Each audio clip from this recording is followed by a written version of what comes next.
का चरित्र बहुत सुंदर चरित्र, अपने आप में बड़ा सुंदर चरित्र। जब राम की कथा होती है तो भगवान का गुणगान किया जाता है, भगवान को बुलाया जाता है, भगवान को चौकी पर बिठाया जाता है। और जब भगवान चौकी पर बैठते हैं ना तो वही कथा को कहते हैं और वही कथा को सुनते हैं। वही कथा को कहने वाले और वही कथा को सुनने वाले हैं। और वो कौन है? वो हैं श्री हनुमान जी महाराज। बोलो हनुमान जी महाराज की जय हो। जहाँ राम के नाम का पावन चरित्र सुनाया जाता है वहाँ श्री हनुमान जी महाराज जरूर उपस्थित होते हैं। यहाँ भी बैठे होंगे चौकी पर, यहाँ भी विराजमान है। लेकिन एक बात बताऊं आपको, आजकल का जमाना बड़ा खराब है। खराब कैसा? आज के समय में आपको अपनी भक्ति का प्रमाण देना पड़ता है कि आप भगवान की भक्ति करते हो। आपको उसका प्रमाण देना पड़ता है। बिना प्रमाण के लोग आपकी बात नहीं मानते हैं। एक बार जानते हो क्या हुआ था? जैसे यहाँ पर कथा हो रही है ना, ऐसे एक बार श्री राम जी की कथा चल रही थी। राम जी की कथा चल रही थी और ये बात कोई त्रेता युग, द्वापर युग या सतयुग की नहीं है। ये आज से लगभग 60 साल पहले की बात है।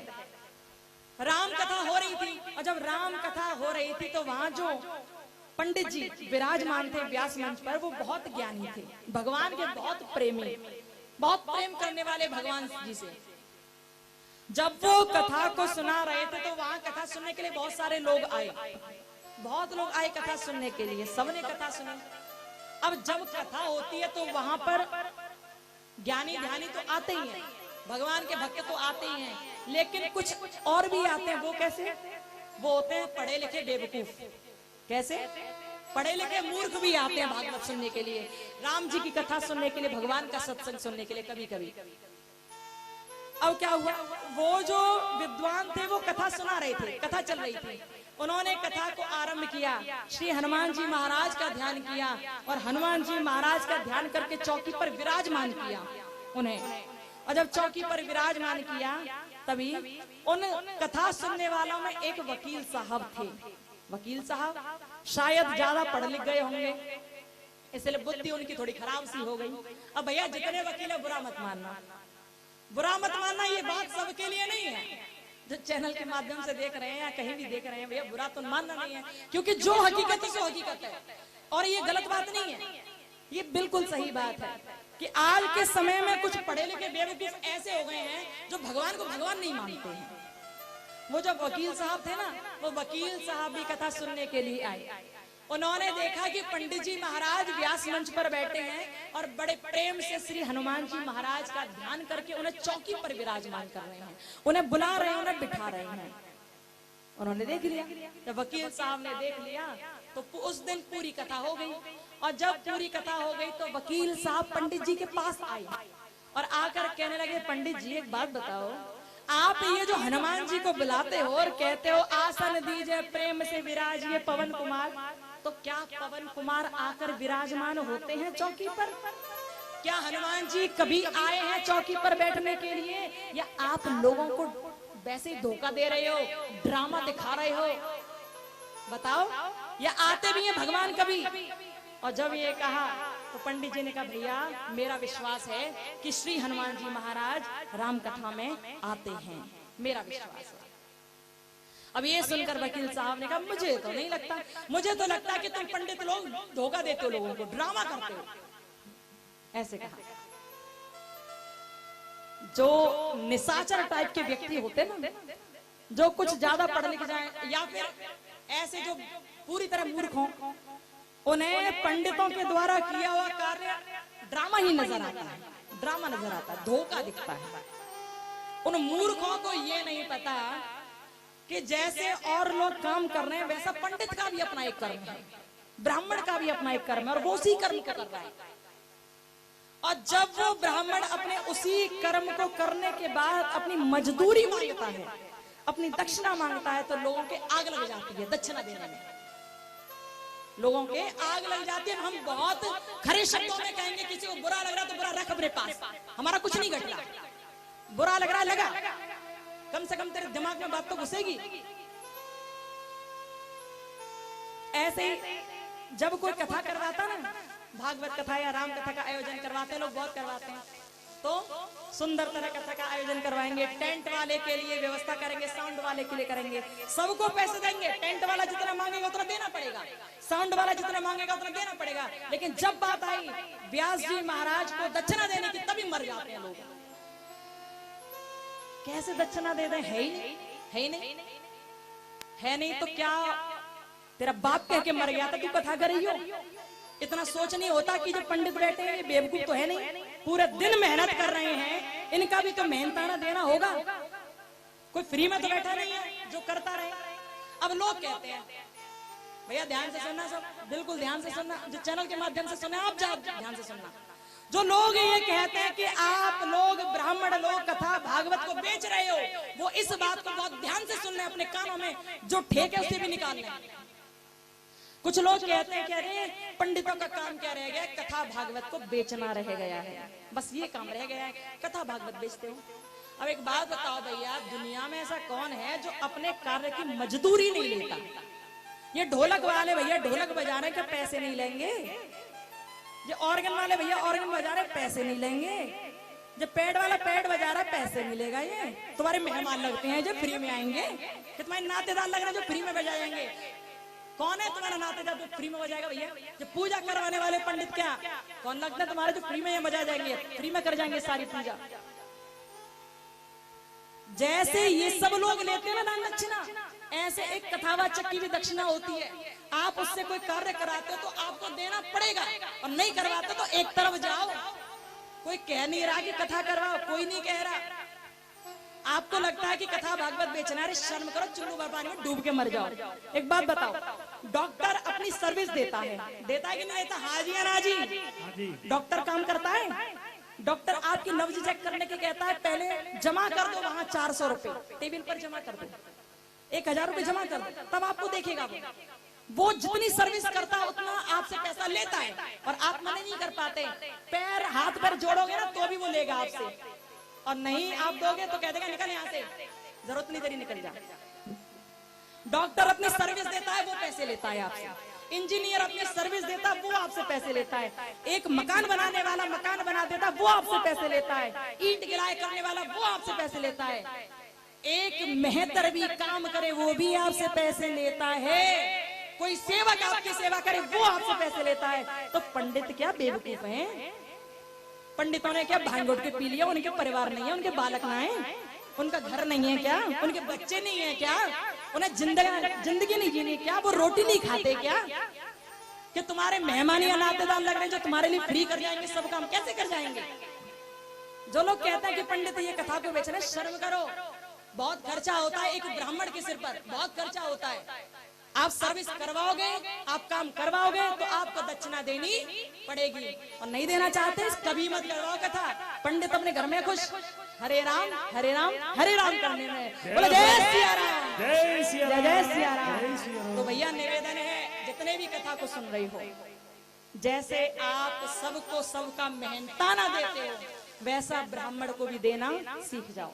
क्योंकि आपने जो ब्राह्मण से काम कराया है, यदि आप उसका मेहनताना नहीं दोगे तो आपका सत्यानाश निश्चित है, और उसे कोई दुनिया में रोकने वाला नहीं है। पंडित भूखा प्यासा रहकर आपके सामने बैठकर कथा भागवत कर रहा, भैया उसका भी तो परिवार है, उसको भी तो 2 रोटी खानी है, उसको भी तो जीवन चलाना है, तो फ्री में आपकी सेवा कैसे कर देगा? एक मंत्र पढ़ने के भी यदि ब्राह्मण को दक्षिणा न दी जाए तो मंत्र का फल भी हमें नहीं मिलता है। इसलिए याद रहे कि आपने यदि ब्राह्मण को ससम्मान बुलाया है तो ससम्मान उसे रखो, और उसकी दक्षिणा अदा भी प्रेम से करो। और जो लोग कहते हैं कथाओं को बेचते, तो भैया कानों की टेक निकाल लेना, दिमाग में उतार लेना, क्योंकि ये बेचना नहीं है, ये अपनी जिंदगी चलाने का एक साधन है, जीवन यापन करते हैं हम लोग इससे। और जिसको लगता है बेच रहे हैं, तो भैया जो तुम्हारे मेहमान बैठे हैं ना, जो बैठे हैं, जो बजाने गाने वाले और सम्मति वाले, उनको दे जाना। जिनको भी लगता है अब हमारे शब्द किसी को तीर की तरह चुभ रहे होंगे, चुभ जाए, कोई फर्क नहीं पड़ता। हकीकत बात कहने में तो सुमन ना किसी से डरी ना जिंदगी में डरेगी, ये तो जिंदगी है, आज नहीं तो कल मरना तो सबको है। बोलो राधे राधे, मरना तो सबको है। जितने चढ़ के इकट्ठे हो जाओ, चढ़ जाओ, मारा कुछ नहीं बिगड़ने का। सुमन तो जैसे जीरे वैसे जिएगी ठाठ से। जय जय सिया राम, जय सिया राम। जो डर जाए वो हम नहीं, क्योंकि हम तो राम से प्रेम करने वाले हैं, और प्रेमी और भक्त कभी किसी से डरते नहीं है।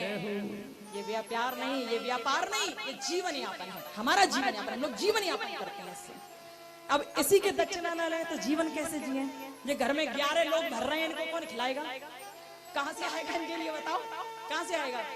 ये लाइट का बिल कौन देगा भैया? हम तुम्हारी कथा फ्री में करते रहे तो कौन देगा? ये लाइट का बिल कौन देगा? पानी का बिल कौन देगा? मोटर कौन लाएगा? खराब हो गई तो कहाँ से करेंगे हम?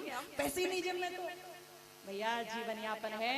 यदि कोई ब्राह्मण आपके यहाँ कथा करने आता है तो आदर के साथ बुलाओ, प्रेम से बुलाओ, घर बिठाओ, और जिस तरह प्रेम से बुलाया है उतना ही सम्मान दो, पूरा सम्मान के संग रखो। उसकी जो दक्षिणा है उसे भी सम्मान के साथ दो। यदि आप उसका मेहनताना मजदूरी मारते हो तो आपका भला जिंदगी में कभी नहीं होगा, कभी नहीं होगा, कभी नहीं होगा। बोलो जय सिया राम, जय सिया राम, जय जय सिया राम, जय सिया राम। समझ गए का? समझना जरूरी है, क्योंकि बहुत बातें सुनने को मिलती हैं ऐसी। बहुत सारे बेवकूफ लोग हैं, पढ़े लिखे मूर्ख भी हैं ऐसे, जो ऐसी बातें बतियाते हैं। फिर लगता है कि एक ईंट ले ले और दे बचा दे सिर में। ऐसा लगता है सच में, ऐसा दिमाग खराब होता है। ईंट ले ले या एक हथौड़ा ले ले, और ऐसा हथौड़ा हो जो एक तरफ से पहना हो और मारते चला जाए कि हम तुझे दिखाएं कि हम क्या कर रहे हैं, क्या नहीं कर रहे, क्या बेच रहे हैं, क्या नहीं बेच रहे, हम तुझे दिखाएं। ऐसा मन करता है, बहुत बढ़िया भयंकर वाला मन। देखो, जब वहां हनुमान जी को विराजमान किया ब्राह्मण देव ने और कहा भगवान विराजमान हो। हनुमान जी महाराज राम कथा में आते हैं, ब्राह्मण का ऐसा विश्वास था। हनुमान जी महाराज राम कथा में आते हैं, चौकी पर विराजमान होते हैं, ब्राह्मण देव का ऐसा विश्वास था। लेकिन वो पढ़ा लिखा बेवकूफ वकील आ गया वहां पर। अब जितने वकील हैं भैया, बुरा नहीं मानना, क्योंकि कुछ लोग हम सब में ऐसे होते हैं जो भगवान को भी नकार जाते हैं कि भगवान नहीं है, भगवान नहीं है। कुछ लोग ऐसा कह देते हैं। अपना ये भारत देश ही ऐसा है जहां पर रहकर भी लोग जिस थाली में खाते हैं उसी में छेद कर जाते हैं। यहाँ रह रहे हैं, सनातन धर्मी है, लेकिन फिर भी कहते हैं कि भगवान है ही नहीं, भगवान है ही नहीं। भगवान नहीं है, तू कहाँ से पैदा भैया? अब कहे माँ बाप से, तो माँ बाप कहाँ से पैदा भाई? कहीं से तो कोई ना कोई शुरुआत करने वाला तो दुनिया में होगा ना, कोई तो आया होगा ना। और जो दुनिया में आया उसको भी किसी ने रचा होगा, तो जिसने उसे रचा है वही तो भगवान है, वही तो परमात्मा है। लेकिन अपने भारत देश में कैसे लोग हैं? भगवान है ही नहीं। अरे भगवान कहाँ है? किसी एक इंसान को भगवान मान लेते हैं, वो इंसान भगवान हो गया, और भगवान का तेल लेने क्या मतलब है? बड़ी गलत बात। अपने इस भारत देश में बड़े दुर्भाग्य की बात है कि यहाँ पर अपने देवी देवताओं की, माता लक्ष्मी की, माता सरस्वती की नंगी तस्वीर लगा दी जाती है, और ना तो कोई नेता कुछ बोलता और ना कोई भारत का कोई कुछ बोलता। सब में आग लग जाती है उस समय। ये अपना भारत देश है जहाँ कोई कुछ कह नहीं पाता, चाहे देवी देवताओं का अपमान हो, चाहे धर्म का अपमान हो, चाहे धर्मात्मा का अपमान हो, कोई कुछ नहीं बकता है। सब अपना अपना मतलब निकालने के लिए आ जाते हैं। लेकिन एक बार आप चले जाओ वहां पर, पश्चिमी देशों में चले जाओ जहां ईसाई जी की पूजा होती है, जहां ईसाई होते हैं ना, वहां क्रिश्चियंस लोग जो होते हैं वहां पर पूजा करते हैं ना उनकी, ईसा मसीह की। एक बार आप वहां चले जाओ और उनकी बुराई करके देख लेना, तो भाई काट काट के मई फेंक देंगे, काट काट के। सोचेंगे नहीं, ये कहते हैं हमारे भगवान की बुराई की, काट कर मई फेंक देंगे। और चले जाओ एक बार अरब के देशों में, खाड़ी के देशों में, एक बार चले जाओ, आप मोहम्मद साहब की बुराई करके देख लेना, अल्लाह की बुराई करके देख लेना। जहां खड़े हो ना वहीं गाड़ देंगे, गाड़, वही जमीन खोद के गाड़ देंगे। उन्हें कहते हैं, वास्तव में वो धर्म के लिए हैं तैयार, वो वास्तव में धर्म करना है। लेकिन अपने भारत में क्या है? चाहे कोई देवी देवता का अपमान करे, चाहे कोई धर्मात्मा का अपमान करे, चाहे कोई धर्म का अपमान करे, यहाँ कोई फर्क नहीं पड़ता किसी को। नेता अपनी रोटियां सेकने के लिए आ जाते हैं, सब अपना अपना काम करने के लिए आ जाते हैं, किसी को परवाह नहीं धर्म के और धर्मात्माओं की, किसी को परवाह नहीं। सनातन धर्म नीचे गिर रहा है, जो मरो तुम चुल्लू भर पानी में। जो सनातनी होकर भी भगवान के नाम को बचा नहीं पाया, जो सनातनी होकर भी धर्म को धारण नहीं कर पाया, धर्म की रक्षा नहीं कर पाया, अरे कैसे सनातनी हो, फिर तुम्हारा तो चुल्लू भर पानी में डूब के मरना सही है। ऐसे हैं कुछ लोग जो भगवान को भगवान नहीं मानते। अरे भगवान नहीं है, हमने देखा ही नहीं, अरे राम होते ही नहीं।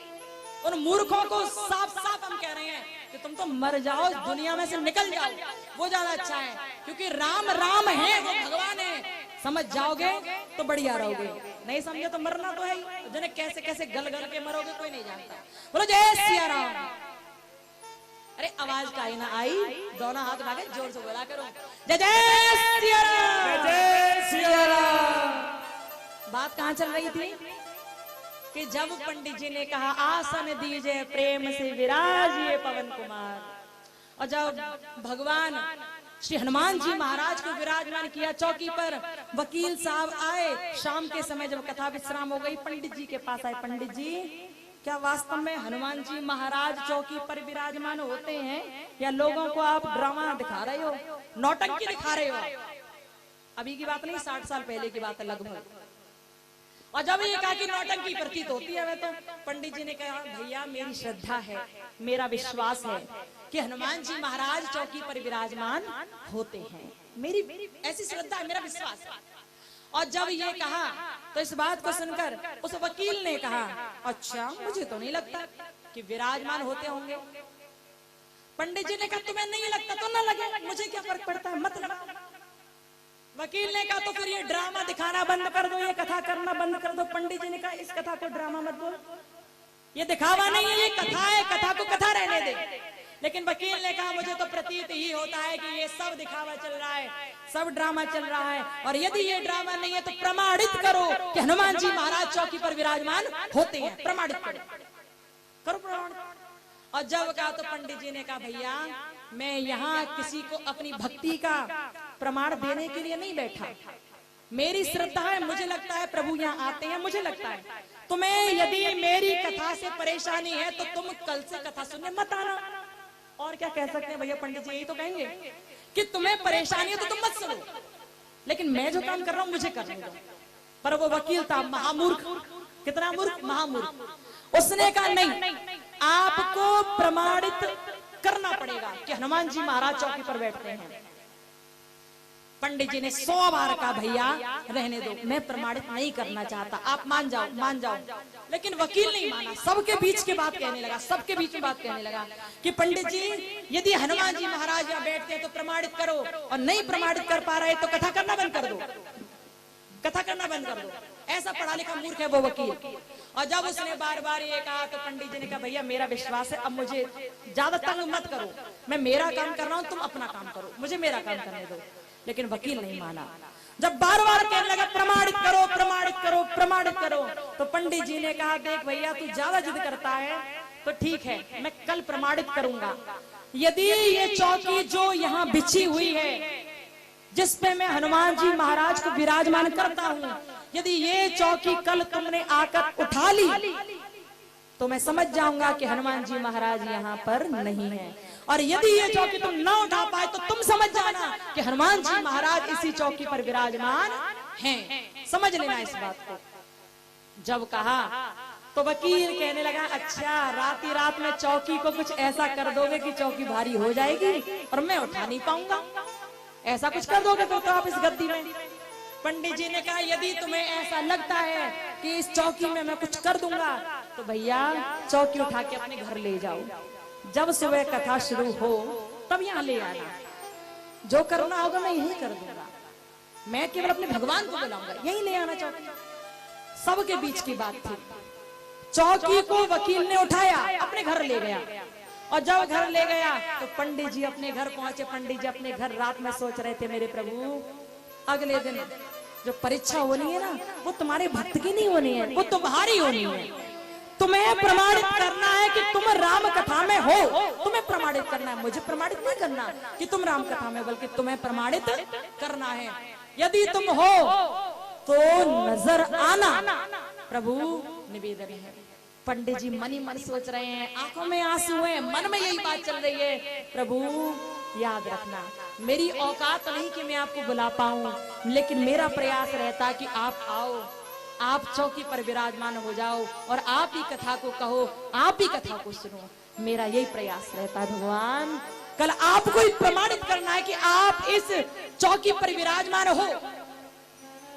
रात जैसे तैसे बीती पंडित जी की। अगला दिन हुआ, कथा का समय आने लगा, और जब कथा का समय होने लगा तो पहले तो कथा में कुछ लोग ही आते थे, लेकिन उस दिन सबको पता था कि आज एक परीक्षा होनी है, आज एक प्रतियोगिता होनी है। उस प्रतियोगिता के दो प्रतिभागी हैं, एक पंडित जी और एक वकील साहब। इनमें से एक को जीतना और एक को हारना है। दोनों में बात तय हुई थी, पंडित जी में और वकील साहब में बात तय हुई थी। वकील ने कहा था, यदि ये चौकी नहीं उठी तो मैं सौगंध करके कहता हूं कि मैं भी आपके राम का, आपके हनुमान का सेवक हो जाऊंगा और आपका भी सेवक बनकर आपकी टहल चाकरी करता रहूंगा, आपका सेवक बनकर आपके चरणों को दबाऊंगा, राम कथा में मैं भी रहा करूंगा, मैं सौगंध करके कहता हूं। लेकिन पंडित जी, यदि ये चौकी उठ गई तो याद रखना आपको राम कथा करना छोड़ना पड़ेगा। पंडित जी ने ये बात स्वीकार की थी। अब यही प्रतियोगिता होनी थी अगले दिन। प्रतिभागी दो ही हैं, एक पंडित जी और एक वकील साहब। अगला दिन हुआ, कथा का समय आया, पंडित जी अपने व्यास मंच पर विराजमान हो गए, और जब व्यास मंच पर विराजमान हो गए तो वकील साहब आए चौकी को लेकर। पंडित जी ने कहा, वकील साहब चौकी को यहां रख दीजिए। वकील साहब ने चौकी लाकर रख दी। अब पंडित जी की आंखें बंद हो गईं, आंखों में आंसू, निवेदन कर रहे हैं, भगवान अब तुम्हारे ऊपर है। मेरी औकात नहीं है कि मैं तुम्हें बुलाऊं, मेरी औकात नहीं है कि मैं इस परीक्षा में सफल हूं या सफल हूं, सब तुम्हें देखना है अपने आप। मेरा श्रद्धा, मेरी विश्वास, मेरा सब कुछ है कि आप यहाँ आते हो, मैं जानता हूं, लेकिन प्रभु आज आपको प्रमाणित करना ही पड़ेगा। पंडित जी ने अपने प्रभु को मनाया, हनुमान जी को बुलाया, बुलाकर चौकी पर बैठाया, और जब पंडित जी का वो सारा काम हो गया तो वकील साहब तो सामने खड़े थे, बार बार बोले, पंडित जी आ जाऊं चौकी उठाने के लिए, आ जाऊं क्या चौकी उठाने के लिए। पंडित जी ने अपना भगवान को बुलाया, मनाया, और जब भगवान को चौकी पर विराजमान कर लिया तो पंडित जी ने कहा, वकील साहब आइए, प्रयास कीजिए चौकी उठाने का। और जब कहा चौकी उठाने का प्रयास कीजिए तो वकील साहब चौकी के पास आने लगे, और जैसे आए तो अब जितने लोग बैठे थे ना सब खड़े हो गए देखने के लिए कि चौकी उठ रही है या नहीं उठ रही, चौकी के पैर उठ रहे हैं या नहीं उठ रहे, सब देखने के लिए खड़े हैं। अब लाखों की संख्या में लोग वहां इकट्ठे हैं, बहुत लोग इकट्ठे हैं। वकील साहब चौकी के पास आए, चौकी को पकड़ने लगे, लेकिन चौकी को वो छू भी नहीं पा रहे, चौकी को छू नहीं पा रहे, वो चौकी तक उनके हाथ पहुंच नहीं पा रहे, वो दूर से ही कर रहे हैं, बहुत कोशिश करते हैं। वकील साहब पसीना पसीना हो गए, लेकिन चौकी को हाथ तक ना लगा पाए। उठाने की बात तो बहुत दूर की रही, चौकी को छू तक ना पाए, पसीना में नहा गए। 4 बार प्रयास किया, लेकिन चौकी एक बार भी छू न पाए। और जब चौकी छू न पाए, वकील साहब वहीं गिर गए। तो पंडित जी ने कहा, वकील साहब क्या हो गया, क्या हुआ। वकील साहब की आंखों में आंसू थे, रोने लगे, और रोते बोले, पंडित जी मैं जब चौकी के पास हाथ कर रहा था ना, तो किसी ने मेरे दोनों हाथों को पीछे की तरफ धकेलना शुरू कर दिया। कोई ऐसा लग रहा था कि मेरे दोनों हाथों को पकड़कर पीछे धकेल रहा है। मैं चौकी तक पहुंच नहीं पा रहा था, मैं चौकी को छू नहीं पा रहा था, मैं परेशान हो गया, मैं पहुंच ही नहीं पाया, उठाता कैसे। और जब ये बात कही तो ये सुनकर पंडित जी की आंखों में से भी आंसू निकलने लगे। पंडित जी ने कहा, वकील साहब अब क्या कहोगे।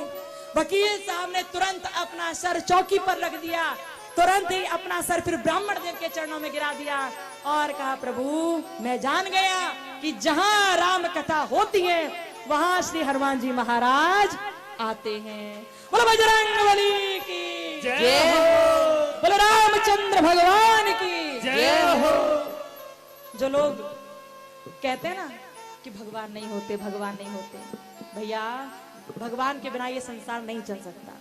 भगवान के बिना हम लोग एक श्वास भी नहीं ले पाते। ये सांस भी लेते हैं ना, इसमें भी भगवान की करामात है, इसमें भी भगवान की लीला है। वही हमारा बॉडी को ऐसा बना देते हैं कि हम एक सांस लेते हैं और दूसरी सांस छोड़ते हैं, लेकिन जिस दिन वो अपना हाथ हमारे सर से उठा लेते हैं ना, तो ना हम एक सांस ले पाते और ना दूसरी सांस छोड़ पाते और फिर हॉस्पिटलों के चक्कर काटते ऑक्सीजन लेने के लिए, लेकिन ऑक्सीजन भी मिलती नहीं है, जिसके एवज में हमें अपने प्राणों को गंवाना पड़ता है। प्यारे, विश्वास करता है प्रभु पर तो मन वचन कर्म से करे, तन मन धन से करे, क्योंकि परमात्मा ही है जो इस सारे जगत को चला रहे हैं, वो प्रभु ही है जो इसके पूरी तरह से संचालन करने वाले हैं। वो ना हो तो हम लोगों की औकात नहीं कि हम यहाँ एक सेकंड भी, एक पल भी जीवन जी सकें। हम लोगों की औकात नहीं है। प्यारे, दुनिया में सब झूठे हैं, केवल एक परमात्मा ही सत्य हैं, जो कल थे, आज हैं और हमेशा रहने वाले हैं, वही सत्य हैं। इसलिए इस परम सत्य को धारण करो, आप मन में धारण करके जीवन में उतार कर सुंदर तरह से इन परमात्मा के चरणों का ध्यान करते रहो। बोलो भक्त वत्सल भगवान की जय हो।